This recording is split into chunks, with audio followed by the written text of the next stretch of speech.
Hey everyone, this is Jon McNaughton. Welcome to my studio. This is the Patriot Art Show, and I'm your host, Jon McNaughton. And we got some really fun stuff we're going to talk about today. A lot of things going on in the news, and I think it'll be worth your time. So we do this show every Monday and Wednesday night. We talk about political paintings, different current events, and make sure that you subscribe so that you don't miss anything. So I'm in my studio here. I've been here all day thinking about what's going on in the news. And Seth, it's been crazy, all the stuff with Joe Rogan and all this cancel culture. Oh, this is my producer and friend, Seth Adam Smith. Hey guys, I'm just here to make sure the show goes smoothly. If you have a comment or question, you send them, I see him, and I'll send them over to John. He is answering these things live. So it's pretty cool. Yeah, it's fun to do this. So, I had this thing on my mind lately about cancel culture because of what I've been seeing happening with Joe Rogan and the country. We saw what happened to President Trump. And, I've experienced cancel culture myself. I had my Twitter account completely erased. I can't do ads on Facebook. I can't do anything other than, they haven't taken me off YouTube, which is nice. But I just... it's a crazy thing that we have to deal with. 15, 20 years ago, you would never hear about this. But here we are. And, there's been some nutty stuff. I did a painting a couple of years ago, right in the middle of the impeachment hearings. And it's called The Impeachment Mob.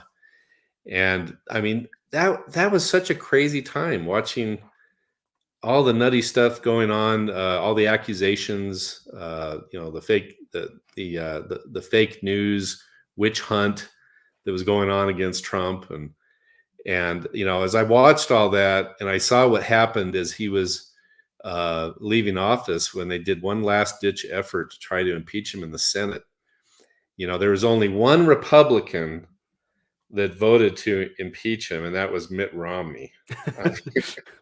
And he did it in the most Mitt Romney way possible, where it was 1 foot in, 1 foot out. Like, there was 2 articles of impeachment, and he voted yes on one and no on the other one. It was like, how can I please? Yeah, and then he quoted scripture to justify, why it was right that what he did. I mean, it's just insane. But so I did this painting. It was kind of fun. I put together the different people involved in that, what I considered the witch hunt, or the impeachment mob. So they're holding torches and baseball bats and clubs and pitchforks and all these different things. And go to the next slide and get a close up on some of this. Here you can see Chuck Schumer, Adam Schiff, Jerry Nadler. There's in the background Crazy Bernie. And then some people on, even behind them was that Peter Strzok. He was that FBI guy that helped to push through the dossier and get the what's that called? They got that search warrant, or they were able to go after Trump. And then AOC and the guy in the sunglasses. Everyone always wants to know who that is. That's the only picture they had of the actual whistleblower at the time. So I threw him in there. But all these people that, for political gains, they're willing to destroy somebody to get what they want, and that's what's going on in our country today. This cancel culture, it's this movement of wokeness, and it makes me really angry. It's driving me crazy. Well, it was the impeachment, actually, where I was actually at the very beginning, was pretty indifferent to Trump. Like, I thought, well, okay, whatever, Republican president, I don't know. He wasn't my first pick. But it was the impeachment. When I was watching the impeachment, I was like, this is historic. I'll tune into it. That was when I was like, holy crap, these guys have just been lying to us this whole time. Like, that was really what did it for me. I was like, I cannot believe how many lies these guys put out on a day-to-day basis. And so seeing this painting, quite a show. Yeah, it was quite a a show. huge production for sure. Over nothing. Over nothing. Nothing. Go to the next one there. Get a little closer look at the right side. So there's Pelosi, and you see right behind Pelosi is Joe Biden. I mean, he was gunning for president at the time. And, you got Al Green next to him. There's good old Mitt Romney. And then Tlaib, what's her name? I can't remember her Rashida name. Tlaib. Rashida Tlaib. Okay. Rashida Tlaib, isn't it? Rashida Tlaib. Yeah. She's really something. But hey, the flag is the flag on Mitt Romney upside down?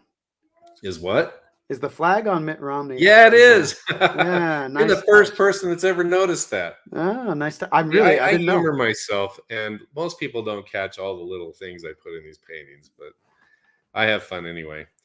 Romney has a special place in my heart since I am a voter from Utah, the state of Utah, and he is our senator, and I think that he's the biggest sellout ever lived. I can't even believe I voted for him in 2012, and Paul Ryan turned out. I mean, those two were just two peas in a pod, total rhinos, total sellouts. I mean, they're just like John McCain. And it's just really frustrating to me that he's from the state of Utah. So, yeah, well, my brothers in text messages will say, "Hey, no matter what happens in life, as long as you're not Mitt Romney, you're fine. You're fine." Oh, Mitt, he was really popular here in Utah when he was running for president. That's for sure. But big disappointment. So, we got this big woke cancel culture thing going on in the country where, they canceled the president of the United States. They took him off Twitter. They've taken off, hundreds, thousands of conservatives, just wiped them right off. And, it's been a complete censorship of one side of the political world that we live in, and it's so bad. I mean, we saw what happened with the GoFundMe with the truckers, where they had over $3 million, and they said that because that there was violence associated with what was going on in Ottawa, that they weren't going to give them the money, which is ridiculous. The Ottawa police worked hand in hand with GoFundMe to shut down the GoFundMe. Was $10 million for. Oh, it got up to 10 million. 10 million. But if you go to Give Send Go, you guys can go to Give Send Go and donate to them. I think they're up to 5 million now. I will double check, but I'm pretty sure they're up to 5 million now. Yeah. Well, this is so upsetting. And, the person that's in the news right now associated with this cancel culture attack is Joe Rogan.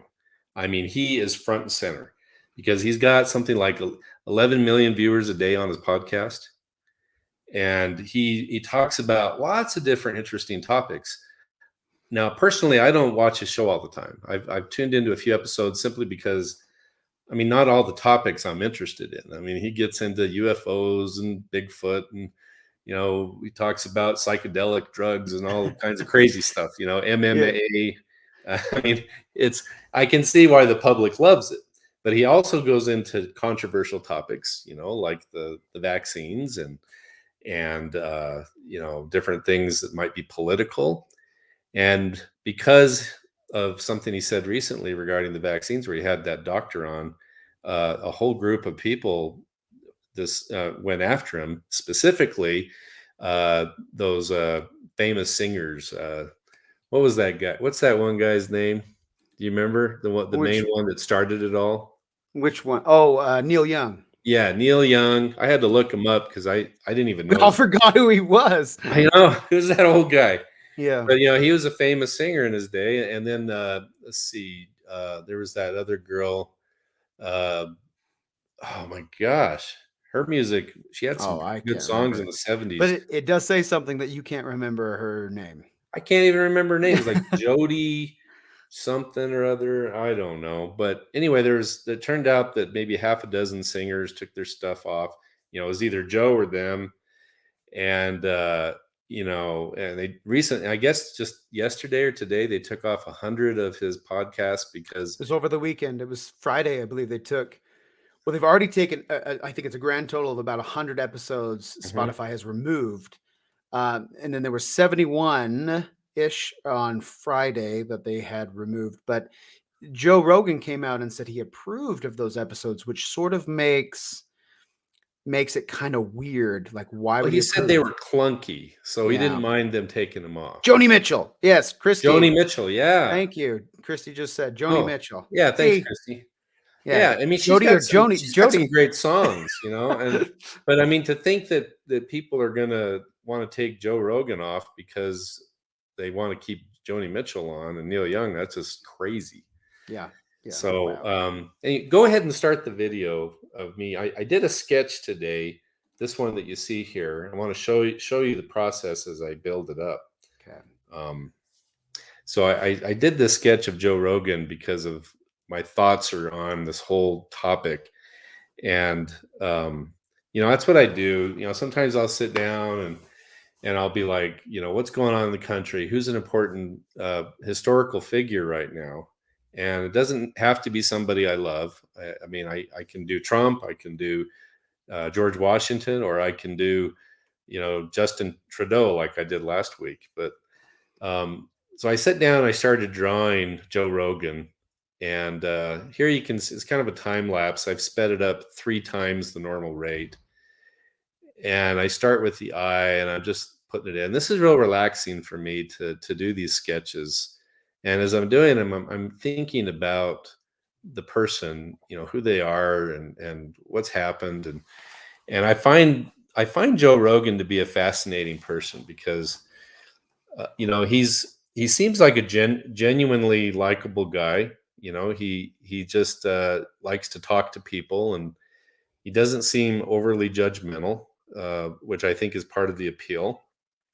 He's But the like he's thing that like I hanging out. the thing He's that like I hanging like out with about Joe you. Rogan is that he seems very open-minded about things. Like he genuinely wants to know the truth. And I may not agree with him all the time, but I like that quality. I wish more people were like that. In my perspective, it's like you're hanging out with. Whenever you listen to a show, it's either you're hanging out with or talking with your brother that maybe has a little bit more of a liberal view of life. But like that's the conversation. I mean, you talked about everything he chatted about, which is like, you know, drugs or fighting or sports or food or really weird conspiracy theories or Bigfoot or Right. UFOs. Like, yeah, those are conversations you have with your brothers. True.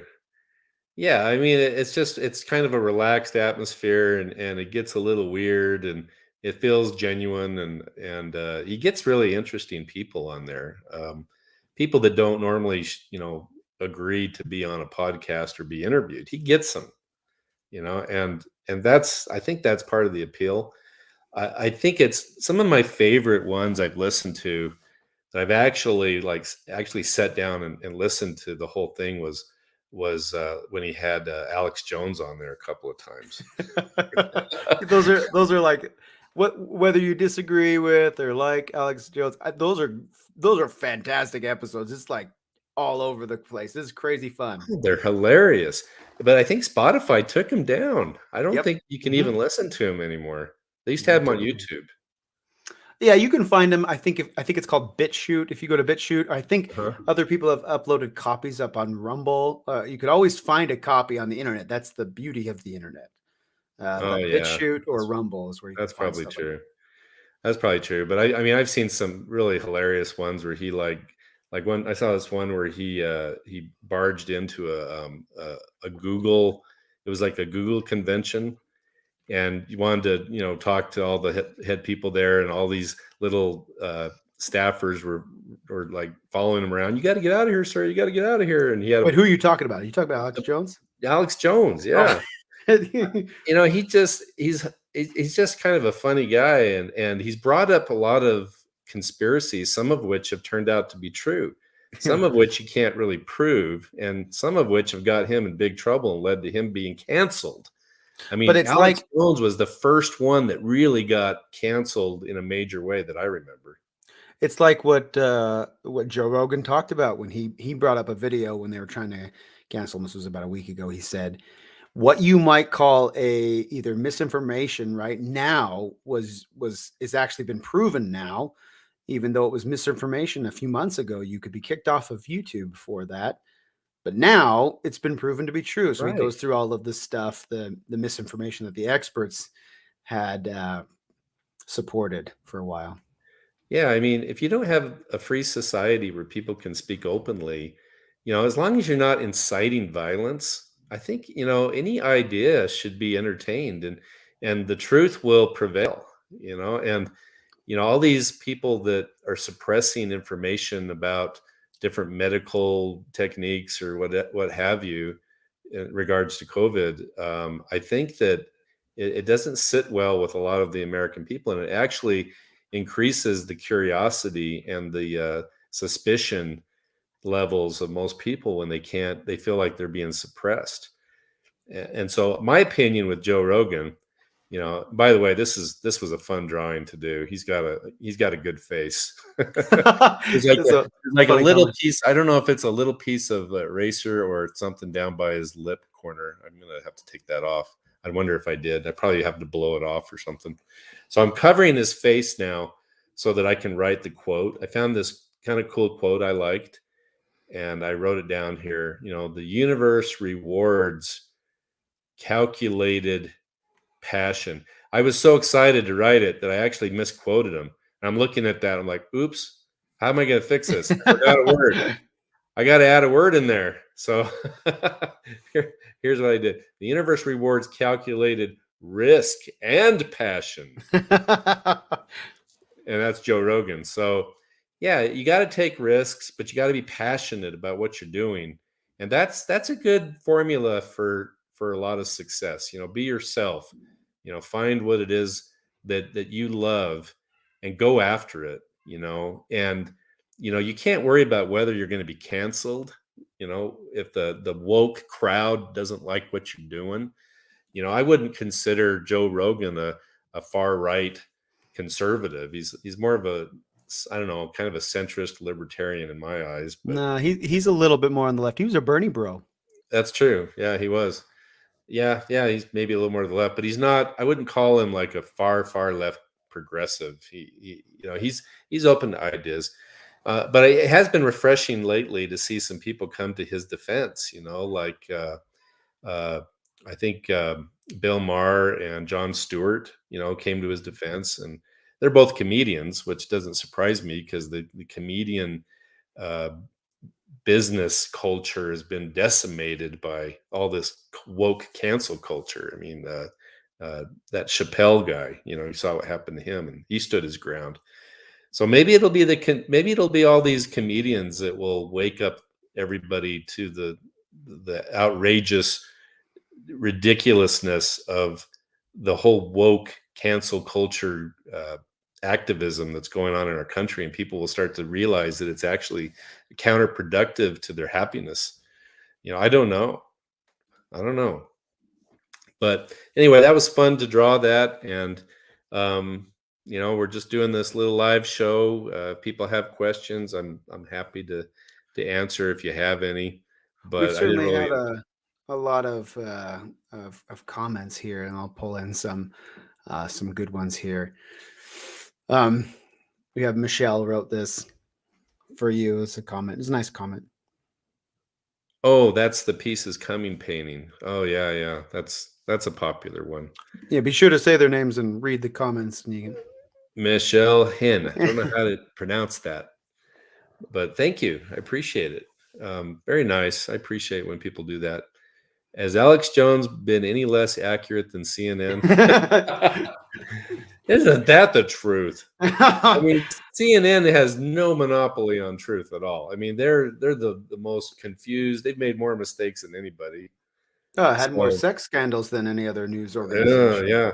I heard today that Chris Wallace is angry that Zucker left, just right after he got hired because he promised him that everything was going to be good. Now he's like holding the bag, and he may not even Yeah, stay.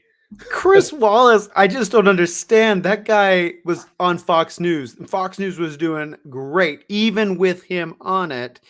And it was like he was like, you know what? I'd rather be on the Titanic right now. And he just jumped Did onto he a think that sinking he was ship. going up? I mean, that was not a lateral move. That was That was down. not.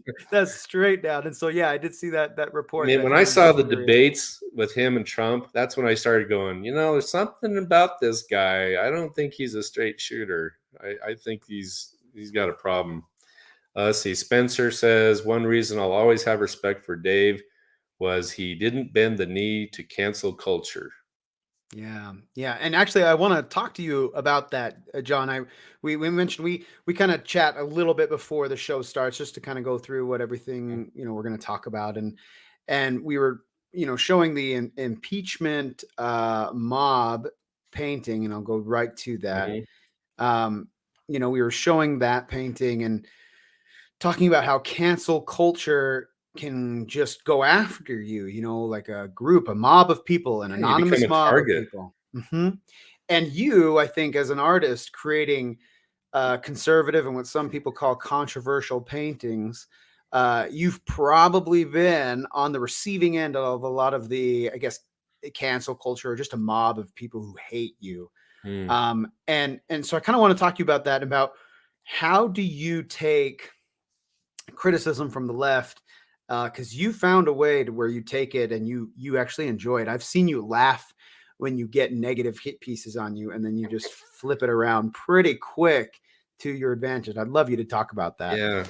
Well, Talk it's about how interesting. it started, you because you weren't used to it at first. Yeah, I wasn't. The first painting that I did that was political, that really hit the fan and gave me an avalanche of hate letters and phone calls. I had people leaving messages for me, threatening me, and all I did was paint the picture with on my wall over here called One Nation Under God, where I have, Jesus holding up the Constitution, because I believe that the Constitution is divinely inspired. It's my personal belief, and I believe that the country was at a tipping point. So you have people on both sides of them representing different types of Americans. And anyway, when that came out, I felt it's like standing in a stadium filled with people, and I was wearing nothing at all, like maybe my underwear. I mean, that was that feeling like, oh gosh, what have I done?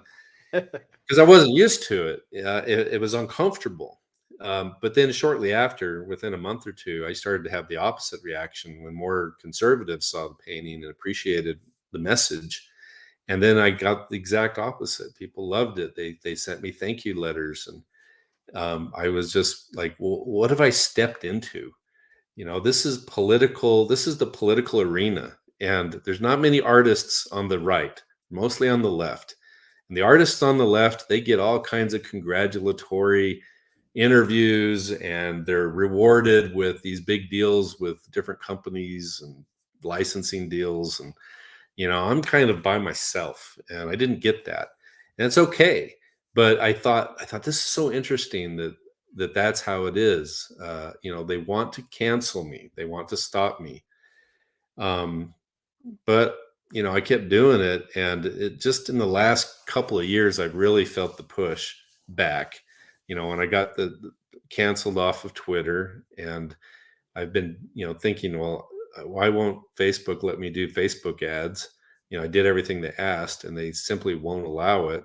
I see shadow banning going on, but I'm not too worried about it. There's about half of the country, I think, sees kind of what I see in the things that are going on. They don't like the cancel culture. They don't like the lawlessness as I see it. Where Americans can't trust our electoral process because we don't know if our vote counts. And when you have 40%, they did a poll, and it was over 40% of Americans, weren't sure if they could trust the election results. So why don't you go back and test it? Why did they push back against that? You think that you would want every American to feel like it was a fair election. This cancel culture, we saw it on full display with Trump. We're seeing it on full display right now with anybody that speaks out against the vaccines or even the electoral process. Big tech has taken over everything. And so the way I look at it now is if I'm getting the heat, I know I'm on target, and I find the trolls hilarious. I don't worry about trolls, but I do feel like I have to be concerned about being canceled at every point. Um, so the only thing I can tell people is sign up for my newsletter so that I can stay in touch with you, because if I ever am canceled on YouTube or Facebook and all these things, you're not going to know where I am. But I Well, don't know what's going to happen. I remember, so I started working with you in the beginning when you did One Nation Under God. You put that out. It was in good faith. You were painting from the heart. Mhm. And when you did that video, you were surprised because there was some positive reaction, but the first reaction you really got, the strong one, was the negative one. You got so many negative, hateful comments right off on the bat. And you were very surprised by that. The video that we did together, we worked on that video, One Nation Under God.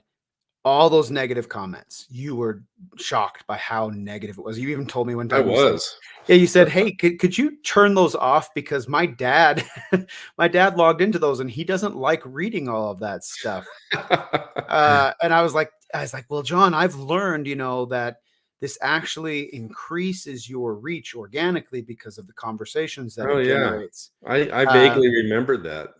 Yeah, yeah, yeah, I was new to the whole YouTube thing back then, and you were the one that kind of said, "Hey, we got to do this." And yeah, no, yeah. it's been a learning process for sure. Yeah. Well, and it's been interesting because you've gone from that to, where I'll be in your studio, we'll be working on something and you'll get a hit piece on you, or someone will come in and they'll write a comment, or suddenly you'll be getting this huge influx of traffic to your website and you'll be like, "Oh, I guess a liberal was mad about my painting." Ha ha ha ha ha. And then and like all of the traffic will start coming to your website. And you've Yeah, you've repeatedly told me that the criticism from the left has actually fueled your artwork, and it's been amazing. It's like jujitsu. You take the energy that someone's thrown at you and you swing it back to them. it really has. I remember one time, Stephen Colbert, when he was still, before he was on the Tonight Show, he was doing this other thing, and he did like a long piece on me, like 5 or 6 minutes long, where he was basically making fun of my paintings. And I remember tuning into that thinking, oh boy, oh, what's he going to say? And I ended up laughing through most of it. It was just ridiculous. He made fun of the Forgotten Man, the one that Sean Hannity bought of Obama holding the burning Constitution, and just saying a lot of ridiculous stuff. And it was pretty funny, but it was obvious he didn't know anything about the paintings or what they meant. He was just making assumptions. But the next day there were some liberal artists that were complaining they weren't getting similar uh, airtime, that had and made YouTube videos because they wanted Colbert to talk about their work. you know it's a big platform. You got millions of people that are seeing stuff, and so, because I am really the only conservative artist doing this kind of work, it stands out and it gets attention from the left, and they love to mock it. And some of them get really angry, some of them just think it's hilarious, and I don't care. I want people to that.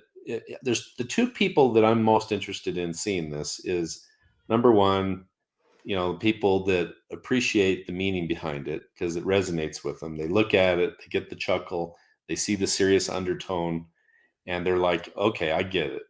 But then you have people that don't understand, and they're like, what's this artist trying to say? Why does he have Trump doing this? Why is Pelosi, and they read the stuff I write about it, because I always write about my paintings. And then their wheels start turning, and that's kind of cool when you see that reaction. Yeah. So we got a comment. It was a super chat. They paid to get this. We love super chats Oh, because They paid $5 to see it. That's awesome. That's awesome. So I'm gonna highlight it, and his name, and it's a good name if you can catch it. It says Richard Head. I get what he's saying. That's very funny. He says one reason the left hates John is because he is able to paint them in any pose he chooses. I have power. Yeah. Have you ever had somebody that, like you paint, that they've reached out to you and they've been mad? Have you ever had that happen?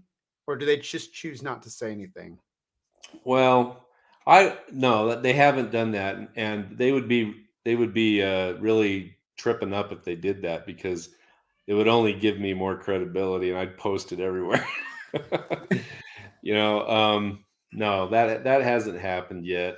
You did A have lot of Bill people have Maurer. asked me, Bill "Does Maurer. Obama know that you've painted him?" And my reaction is, "Oh, I'm sure he has. Yep. I'm sure he has." There was 'Cause I chatter just about having the brutal Forgotten during the Man. Obama years. I was Yeah, brutal to him. there was chatter about having the Forgotten Man hang in the White House for a while there, wasn't there? Oh, there was rumors about that, Because but, Sean Hannity has it he was going to give it to Trump, is what I remember the discussion that being. was the rumor. Mhm. But, Hannity owns it, and he may do something with it someday. There's a lot of rumors out there, and a lot of it's fake news. Like, when I sold my first painting to Hannity back in 2011, I got phone calls from, like, all these different news sources, and this one, like, New York paper, I can't remember which one, calls me up on the phone. They're like, "How much did you sell that painting to Hannity for?" And I was like, "Well, that's private information. I can't share that with you." And they're like, "Well, how much do you sell your paintings for?" And I said, "Well, they start at about 3,000 and my most expensive is 300,000." So the next day in the national news it says McNaughton sells painting to Sean Hannity for Oh, $300,000. jeez. And Hannity just thought it was hilarious. He just laughed about it. And I just like, you can't, these people are crazy. But I don't care. I At this point I won't do interviews with newspapers that are snarky or on the left anymore. I used to not know any better, and I would interview with any of them. But now it's like I'm wasting my time because all the stuff I want them to say, they don't say, and then they cherry pick the stuff out of context, and it's not even worth my time. So they'll just write their article anyway. Who knows what they're going to say? But So then I have a question, and then we can sort of bring this to a close here. mhm. But what advice would you have for people, especially conservative people, who are creating things and they get attacked for it? They get criticism for it. What would you say to them, to creative conservatives who are trying to move forward? How would you encourage them to move forward in the art that they are creating? Well, okay, artists are the most sensitive people in the world. We care about everything. We care about what you think about our paintings, about our music, our singing, our performance. We're sensitive. But if you're going to put yourself out there, you've got to get a little bit of a thick skin. You have to believe in what you're doing enough that you can handle the criticism. You just have to. And so, when you're ready to go public as a conservative artist, whatever medium that is, you just expect the criticism, expect the left to go after you and try to cancel you, and expect your relatives and friends, some of them, to tell you they don't want to see you again. It just happens.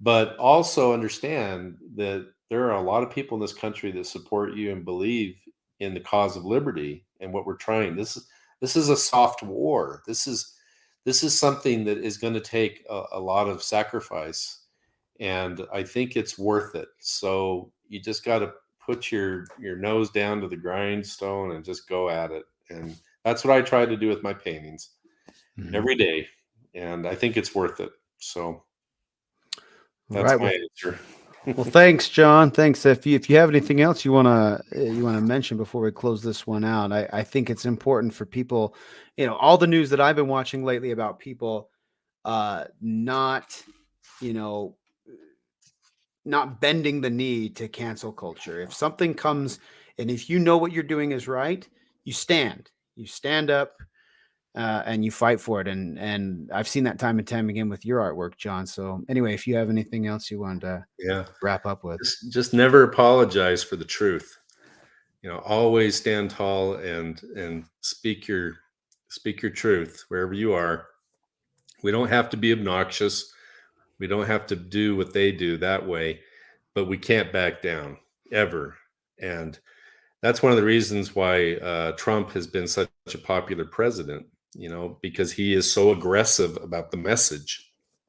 And you have to be, it's kind of the political Mitt Romney style to apologize for everything.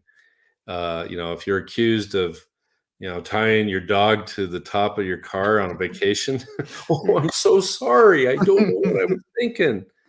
Well, heck with them. Do your thing. And, I think that's going to become more important in the coming years because I know the left's not backing down. They are, they're willing to get in your face and do every kind of uncordial, rude, aggressive, any illegal, criminal. They'll do everything. We tend to be a lot more passive as conservatives, but not as much anymore. But we need to keep up the fight. So that's my message for tonight. And I appreciate you for joining me here on the Patriot Art Show. This is where it happens. And wish me luck on my new painting. It's coming along good. I'll keep you informed. So with that, thanks for joining us. Until Wednesday, we'll be on again.